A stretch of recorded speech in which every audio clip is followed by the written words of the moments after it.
Oregon State was one of my plays last week. I had to call in some favors to figure out a way to get this game on my television last Saturday night. Made it happen. Watched every second of Oregon State and USC. I was a little, I don't want to say disappointed. I was surprised that Oregon State's offense couldn't get more going against USC. I was happy with the outcome. I did have a little on the money line, so I was hoping that the Beavers could pull that game outright, and they were up late in that game. The defense was solid against Caleb Williams and company. Now a new test, and similar to the game we just talked about, right? Wake Forest goes to double overtime at home, loses to Clemson. Oregon State, what a crowd it was in Corvallis, right there, leading in the fourth quarter. Jordan Addison sneaks into the end zone, and they lose by 3. Now you go on the road to Elevation, to Utah. Where are you in this game with Oregon State at Utah? You know, and USC just had a couple better athletes. That's what it came down to. Made a play to win a game. I didn't think Caleb Williams, to be honest. He wasn't very good. Wasn't very good in that game. He was 16 for 36. Yeah. And, you know, I did the Pac-12 preview for the VSiN College Football Betting Guide, and I thought there was maybe only a few defenses in the Pac-12 that could slow down USC. Oregon State's won. Utah's obviously won. Beavers did a great job. They led that game until 1:15 to go. And, Tim, if you had told me before the game that Chance Nolan's going to throw 4 picks, I would say, let me off these Oregon State bets. No thanks. No, I don't want these. I don't want this money on the Beavers. He throws 4 picks, and they still have the lead late. So I think you have to give the Beavers some credit for that. Now, when I look at this Utah game, too, the top receiver, who's a tight end for Utah, Brent Caith. Yeah, he's out. He's out for the season. Kyle Whittingham called that, quote, a big blow to the offense. Is Oregon State, they're missing their tight end, too, though, the big boy. Musgrave. Yeah. Luke Musgrave is out as well. So you could say those cancel each other out, but Oregon State's kind of had figured it out. Yeah. Well, I don't know if they figured it out. Yeah, but they've had to deal with it. I guess the better way to put it. They've had to deal with it the last couple weeks. 10.5 is higher. I made the number here 7.5. So I'm taking a little of perceived extra value on my part with the road dog here. Oregon State, don't forget, won on the road at USC last year and dominated the Trojans at the Coliseum. This team can win on the road in the Pac-12, and Jonathan Smith's been a great underdog coach, Tim. You know the trends. I was on Oregon State with you last week, and I'm going to stick with the Beavers here. I think this is – Utah's kind of been coasting against some pretty weak opposition since the Florida game. And I think this is going to be another one of those games that should go down to the wire. I'd be disappointed if the Beavers are not really competitive here. Yeah, this game, 11, I think maybe noon local up there in Salt Lake City. Kind of helps, too, that it's not a night game. Not a night game there. This will be on the good old Pac-12 network. All right, a game that I think you and I both have a play on. This is a game that I did write up for vsin.com. 4 p.m. Eastern, SEC Network, 17th ranked Texas A&M against Mississippi State. Already talked about the potential of a look-ahead spot there for Alabama. I would say it's a look-ahead spot, maybe a little bit for Texas A&M. You could say it's a letdown spot. They just beat their rival in Arkansas. They've had back-to-back top 15 wins, but maybe you could put an asterisk by one of those because their win 2 weeks ago against Miami, Matt, doesn't look so great right now because they got absolutely thumped by Middle Tennessee State. How about Miami, by the way? Tyler Van Dyke has been benched. His roommate, the best receiver on the team, did not play against Texas A&M. The Hurricanes lose as 25-point home favorites to Middle Tennessee. First victory. But you're right. All of a sudden, that Texas A&M win over Miami doesn't look so impressive, does it? So I look at Mississippi State in this spot. Last week, they kind of got to work out some kinks. They played Bowling Green. They won going away. Will Rogers threw 6 touchdowns in that game. Will Rogers, his third year in this system under Mike Leach, wasn't the full-time starter 3 years ago. He's been completing 74% of his passes, Matt. I knew they do have the loss to LSU, a game that you were on a couple weeks ago here on the podcast. I really like Mississippi State in this spot. Now, it's up to 3.5. I did lay the 3.5. I got a little creative, and I'll get to the other half of a money line parlay a little bit later on the show. But I do like Mississippi State here in this spot. This thing opened as low as 1 at some spots in town. I wish I had gotten in early under a field goal. It is a relatively low total. But you look at Texas A&M, Matt. Offensively, they're averaging 321 yards per game. That's 107th nationally. Yeah. But if you remove their season-opening win against FCS Sam Houston State, they're averaging 262 yards per game. In their last 3 games, Matt, against App State, a loss at home, Miami, and Arkansas, they have been outgained by an average of 112 yards per game. Those 3 opponents have accrued 32 more first downs. And to add insult to injury, Texas A&M doesn't have a whole lot of playmakers. Anaya Smith, their leading wide receiver, done for the year with a leg injury. I really like Mississippi State here in this spot. I think it's a tricky situational spot for the Aggies. And those cowbells are going to be ringing all game long. Give me the Bulldogs, and I will lay the 3.5, and I'll put it in a money line parlay, too, with another spot here, too. I was going to say, by the hook. Yeah. It's a low enough total. Would you say, Matt, let me ask you this, because we talked about teasers.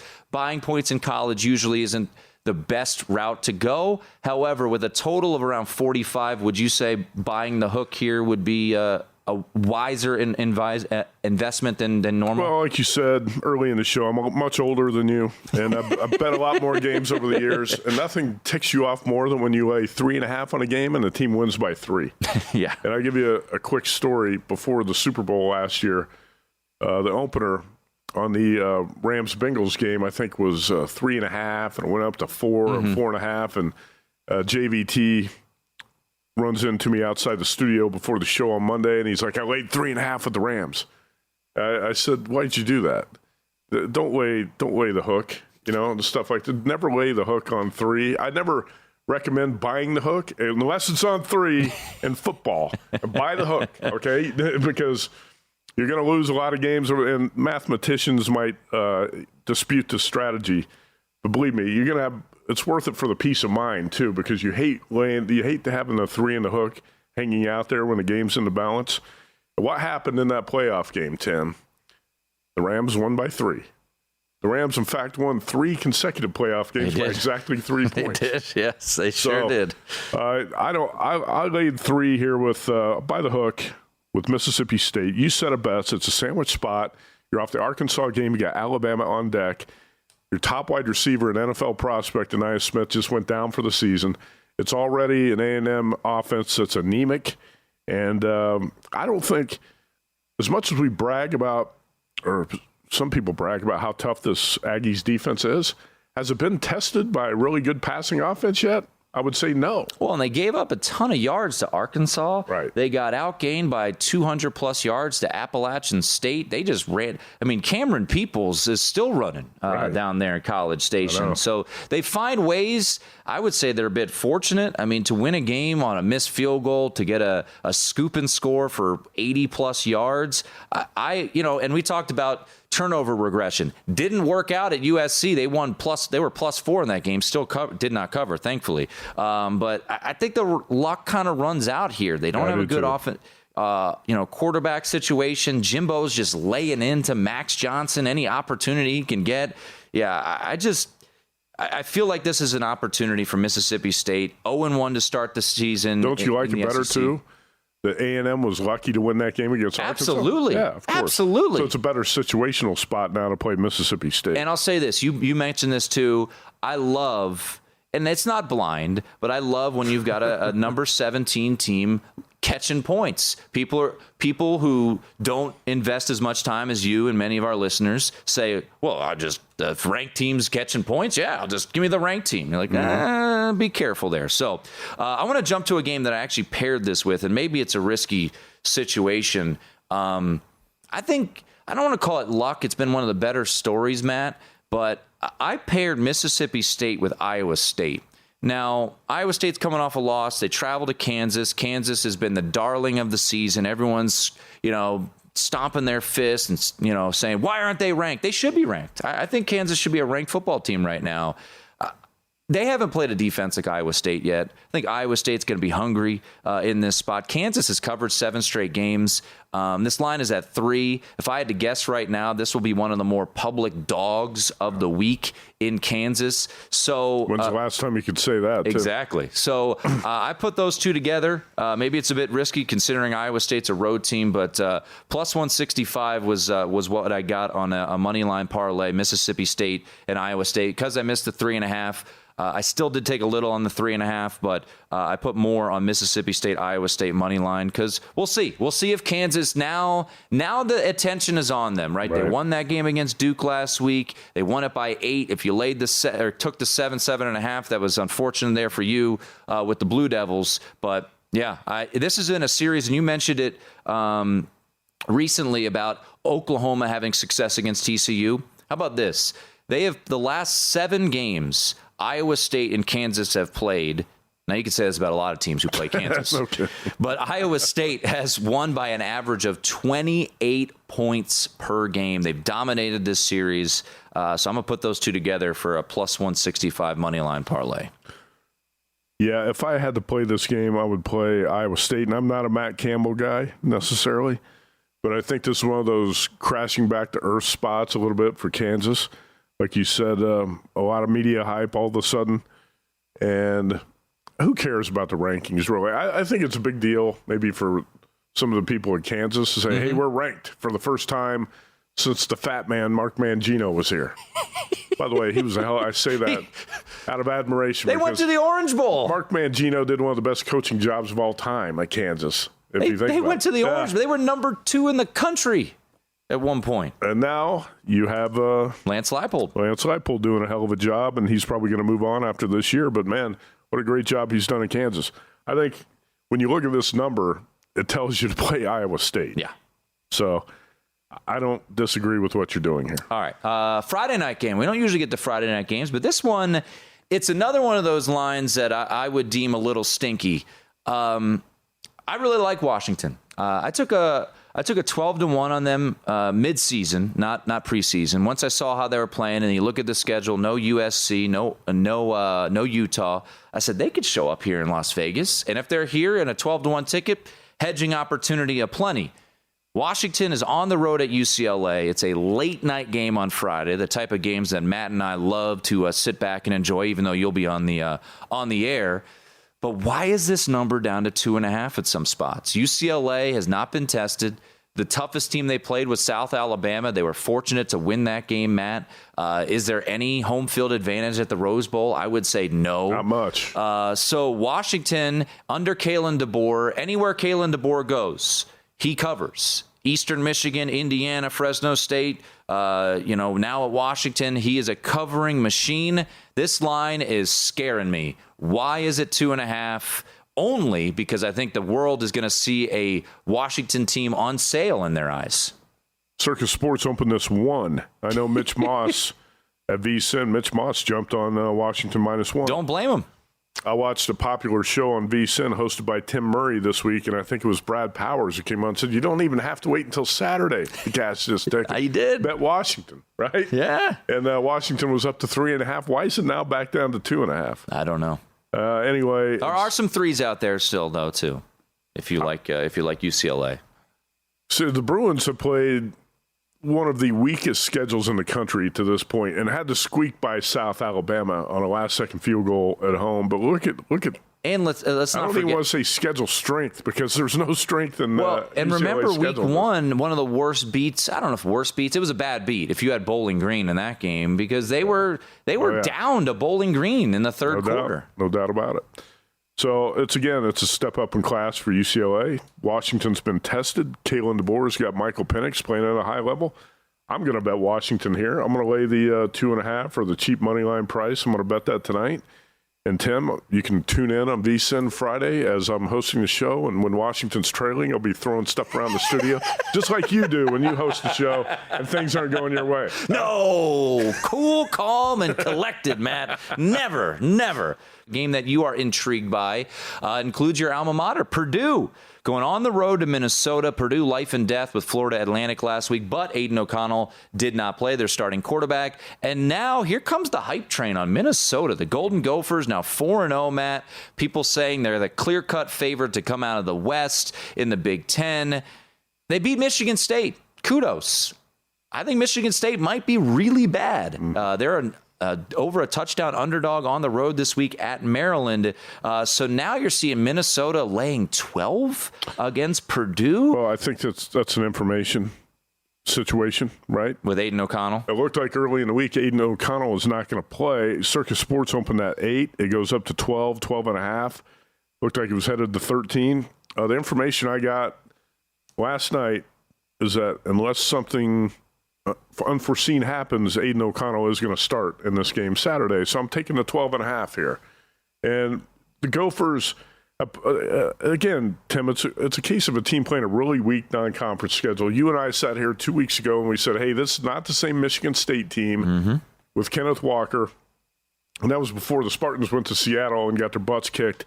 And then how often do you see a Michigan State team at home in East Lansing almost get shut out? That was the case last week. Now, you could say that's a sign that Minnesota is a lot better than expected. I would say if you made a number on this game, I didn't see any. It's not like this is a game of the year type of situation with Purdue at Minnesota. But if you made this number before the year, Tim, what would you make it? Minnesota, maybe 6? Yeah, I would say around a touchdown because they're on the road. And Matt, I want to point something out. Overreactions are something that you can play into. Why I'm playing Iowa State this week. I think the market has gone a little too nuts on Kansas. They're a good team, but maybe they're not worthy of only being a 3-point underdog to Iowa State. Right. Purdue week 1 was right there with Penn State. Should have won the game. Penn State continues to impress. I had a 3.5 ticket. No big deal. We lost by 4. No, not a big deal at all. That's should have won the game straight up. Late touchdown. And Penn State went down to Auburn, won by 29. Yep. Penn State is a team that some people think can challenge Ohio State when they come to town. And that was a 4-point or 3.5-point spread. Right. And now Minnesota is laying 12. So if you do your, math, it would be roughly 9 on a neutral. And then you're saying Minnesota would be a 5-point favorite at Purdue. So I think this is an overreaction. If Aiden O'Connell is playing, I would ride with you. I would boil her up, hit that big-ass drum. Chris Ottman-Bell, also the leading receiver for Minnesota, has been lost for the year, something that was pointed out last week. But, people are going to forget that their go-to receiver, really talented player, he's done for the year. So wouldn't disagree whatsoever with you. This seems like market has gone a little too overboard on Minnesota here. Well, I'm just hoping the information I have is correct that O'Connell's going to play. If it is, I think you're getting a really good number here. A couple plays you still have out there. I'll get to one that I have, Matt. I think it's another letdown spot. It's Cal versus Washington State. I think this is a really tough spot for Washington State. They had that game won against Oregon. And anyone who took the points of Washington State, you deserve that cover. If anyone says that Oregon State was a bad beat, you should slap them in the face. Say, no, you were down 12 with 4 minutes to go, and you somehow were in the cover zone. So happy for anyone who had Washington State to cover in that game. But, Matt, how do you get back up from that after just having your guts ripped out?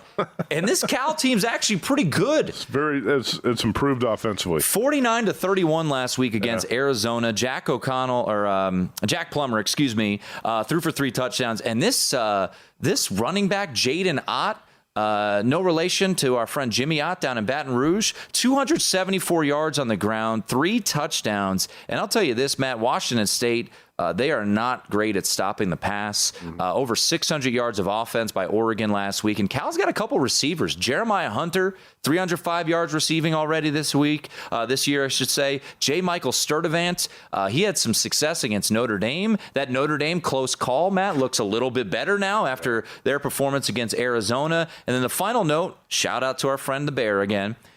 6 seasons under Justin Wilcox. Cal 24-9 ATS as an underdog with 13 outright wins, and of course a 13.5-point underdog in South Bend, and had an opportunity to force overtime or maybe win the game on a Hail Mary. So I'm taking the 4 with Cal, and I'll put a little on the money line too with the Golden Bears. Oh, by the way, Washington State next week on the road to USC, so could be looking ahead a little bit. Give me Cal in an underdog role here on Saturday afternoon up at Washington State. Cal Bears team definitely looks like it's on the upswing. Justin Wilcox, one of the best defensive coaches. Coach. I talked about Rocky Long, or Justin Wilcox, right there in that same elite class. I think it is a tricky spot for Washington State. You're right. If you bet the Cougars took the points last week, that would have been a crime if you didn't get the cover. So fortunately, it worked out that way. Yeah, it is a tricky spot for State here, and I would lean Cal, but I have not played this game right now. I'm not sure anybody else picked up on that, but Tim called him Jack O'Connell. And last year, Jack Plummer was the backup to Aiden O'Connell. So very good, Put Tim. them all together. I like how you did that. That was pretty good. I just have Purdue always on my mind. All right, let's get to a couple games that you've played. And one that I actually played early on in this week, and my partner Sean King called me crazy. When Nebraska was under a field goal at open, Matt, I had to take the Cornhuskers. Indiana's terrible. I laid the 2. I think I got 2.5. It opened 1, and it immediately went to 5, I think, here at Circa. I didn't even see it open 1. I thought it opened 2. That was the first number I saw. It was the first play I had of the week. I laid it with the Corn. Night game there. I know I was on Nebraska with you against Oklahoma. It was a disaster. But Indiana, folks, they're that bad. And I'll point this out. Indiana, I don't think had really much business beating Illinois. I don't think they had business beating Western Kentucky. So give me the boys Indiana from trailed Lincoln. Idaho at halftime. Yeah. So I don't know. I mean, right now, Matt, let me ask you this, because you laid it early. The number right now, 4.5 or 5. Yeah, is 5.5's out there too. What would be your stop point? Do you think anything under a touchdown? I think Nebraska has a chance to blow them out. I think Nebraska should win this game by double digits. They should. I mean, you had a week off. Cornhuskers had a week off to regroup after the Oklahoma embarrassment. Hey, Indiana is not Oklahoma. And the Hoosiers don't win on the Big Ten road too often. I was really surprised that Circa Sports opened this number. You said 1. I think it was 1. I saw Nebraska 2. That was the first number I said. Wow, less than a field goal. It was 2. You're right. It was 2. I made Nebraska a 6-point favorite in this game, and I probably would have still laid it. I think the situation sets up off the bye week for the Huskers. You're going to get their best effort. And like I said, Indiana's not known to be a team that plays well on the road, and you're still talking about a Nebraska team. I know the preseason numbers were wrong, Tim, but Nebraska's season win total was 7.5. Indiana's season win total, 4? I played under 4.5. And I'm sweating it right now because they won 3 games already. Yeah, 2 of those, Indiana should not have beat Illinois, should not have beat Western Kentucky. I think it was Bill Conley who, after 3 games, looked at where teams should be. Have they exceeded or underachieved? And Indiana, after 3 games, had exceeded win expectancy by 1.6 games, which is just, as an under 4.5 ticket holder, makes you feel phenomenal inside, warm and fuzzy right there. So do me a solid here, Nebraska. Take care of business. And then the last one we'll hit on here, Matt. Auburn and LSU. You have backed LSU. You backed them a couple weeks ago. I agreed, and they took care of business. They beat Mississippi State at home. Auburn is ready to fire their head coach, Brian Harsin. If Missouri's running back doesn't drop the ball running into the end zone, maybe they do fire Brian Harsin. So I got to imagine not many people are racing to take the points at home for Auburn, but is this a spot, Matt, where it's just a little bit too much? You're looking at 8 points for Auburn at home against LSU. Yeah, and a couple days ago, this number was 9, and it looked like it was headed to 10. And I was on with Mitch and Paul on Follow the Money, and I said, I'm taking Auburn plus 9.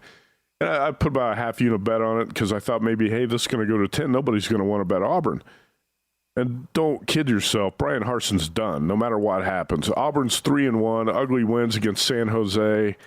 Missouri, it's just an offense that's got nothing going on right now, 217 total yards. I think Robbie Ashford could make a difference.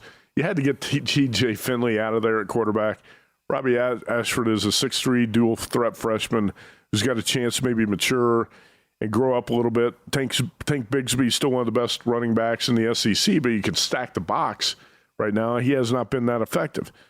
I'm going on trends here and a little bit of information that, and this is not going to surprise you, Tim. I've heard from two insiders that these LSU players absolutely hate Brian Kelly. And it's not just, Jaden Daniels probably likes him because he made him a starting quarterback and he's reviving his career a little bit. But I'm told the whole team hates Kelly and they don't want to play for him. And everybody inside the building in the athletic department hates Brian Kelly. Oh. So there's a lot of negativity going on. Hey, but if Kelly wins this game, he's 4-1 with a 1-point loss. I still say he's a great coach. Point spread history here. It's just series history in conference. LSU does not play well at Auburn. You go back 10 years, LSU is 2-3 at Auburn. The wins by 2 and 1 point. The losses by 34, 37, and 5 points. I think this is an Auburn team. Let's say a couple weeks ago, Auburn's a 3-point home dog to Penn State. Now it's 8 to LSU. I took the 9 with Auburn. I'll say still take the 8.5. I'll go with the home dog here. There's not much to like, but sometimes you got to play these ugly home dogs. Yeah, A.J. McCarron said this week that he had already been fired, Brian Harsin. Oh, he's done. Yeah, he won't be coming back, but maybe he'll get a 7-point loss for Matt, and that'll make him happy. Let's get to a recap here of our top plays. Best bet recap. All right, Matt, I will run through mine real quickly again. Took the 4 with Cal on the Palouse, letdown spot there. I'm with you on Mississippi State, but I'm going to pair it with Iowa State. Moneyline parlay plus 165 there, so hopefully we can cash a little plus money. Some smaller plays. I mentioned Nebraska. I laid it early in the week, so doesn't count for you for the podcast. I took 22 at Texas State. That's a hold your nose, hold on to your butt special there. James Madison coming off a huge win over Appalachian State. I think Wes Reynolds wrote that up for VSiN.com. And then haven't decided yet on Friday, but a lean on UTSA would probably go money line. A little nervous just because of the injuries that they have. So that would be my plays this week. Matt, your plays? All right, we're going Arkansas plus 17.5, Iowa plus 11. Tim, those are going to be the half unit plays this week. Okay? No, I'll join you on Iowa for a smaller play too. Yeah. It's hard. What could go wrong? It's hard to bet too much on Iowa. Arkansas and Iowa half unit, big home dogs. We're going with Oregon State plus 10.5, Mississippi State minus 3, Nebraska, we'll say minus 5, Auburn plus 8, Purdue plus 12.5. All right, there you go. Those are Matt's plays. Adam Burke has chimed in, and he is rolling with all MAC teams. No, I'm just kidding. That was Matt Youmans' prediction there. I said one Sun Belt team. Yeah, he is going with the Washington Huskies on Friday night. Okay. Lay the 2.5 there. He's very patriotic this week. He's going with Army against Georgia State. Felt like this is a really bad situational spot for the Panthers, who are still winless, by the way. He is going to lay the 7.5 with Army. He's also going to take the over in Navy Air Force, which actually has been the move so far this week, Matt. This opened as low as 34.5 at Circa Sports. It has bet up to 38. He will take the over there in Navy and Air Force. And then he is going, I actually like this play. We didn't talk about this game. He's riding with the Fighting Brett Bielemas. He's going to take the 7 on the road at Wisconsin, a 11 a.m. local kick there up at Camp Randall. Wisconsin coming off the loss there. I don't hate that bet. I think they could run the ball against Wisconsin. Bielema obviously has history with the Badgers, so Adam Burke riding with the Illinois Illini on the road catching the 7.